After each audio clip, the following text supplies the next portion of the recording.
பாலியல் துஷ்பிரயோகம் செய்யப்பட்டு கொல்லப்பட்டனர். அனுராதபுரத்திலே அந்த பாலியல் தொந்தரவுக்கு உட்படுத்தப்பட்ட பெண்ணுக்கு நீதி வேணுமென்றதிலே எந்த மாற்று கருத்தும் இல்லை. ஆனால் ஏன் இந்த அரசாங்கமும் சரி இந்த நாட்டிலே மக்களும் சரி எத்தனையோ ஆயிரக்கணக்கான தமிழ் பெண்கள் பாதுகாப்பு படையினரால் பாலியல் தொந்தரவுக்கு இல்லாட்டி பாலியல் வன்முறைக்கு ஈடுபடுத்தப்பட்ட எத்தனையோ பேர் இருக்கிறார்கள். இவர்களுக்கு எதிராக எந்த நடவடிக்கையும் எடுக்கிறதுக்கு ஏன் இந்த நாட்டில் இருக்கும் மக்கள் இல்லாட்டி இந்த அரசாங்கம் கொந்தளிக்கவில்லை? இனவாதம் இல்லை என்று சொல்லும் இந்த அரசாங்கம் தான் மிக மோசமான இனவாதிகள். கடந்த காலத்தில் இருந்த அரசாங்கங்கள் தங்களை இனவாதிகளாகவே அடையாளப்படுத்திக் கொண்டு தங்களுடைய செயல்பாடுகளை முன்னெடுத்தார்கள். ஆனா இந்த அரசாங்கம் இனவாதம் இல்லை இனவாதம் இல்லை இனவாதம் இல்லை என்று சொல்றார்கள்.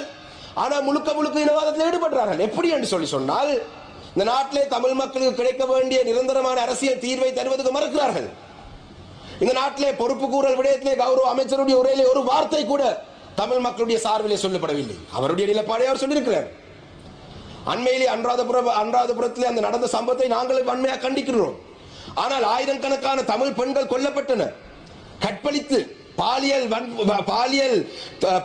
வன்முறைக்கு ஈடுபடுத்தப்பட்டு கொல்லப்பட்டனர்.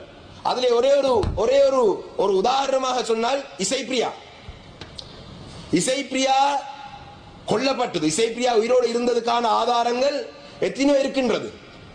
இசைப்பிரியா உயிரோடு இருக்கிற ஆதாரங்கள் இருந்தது. அதனை தொடர்ந்து இசைப்பிரியாவுடைய காய்களை பின்னால கட்டப்பட்டு அரகுற உடுப்புடன் ஒரு துணியுடன் இருந்த இசைப்பிரியாவை பிறகு ஒரு உடுப்பும் இல்லாமல் இருக்கிறதாக காணொலியில் வெளியே வந்தது.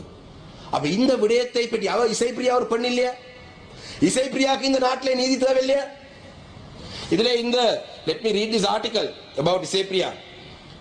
Isaipriya is sitting in a swamp. She is only partly clothed. She looks dazed and confused. There's no clue as to how on earth she got there and why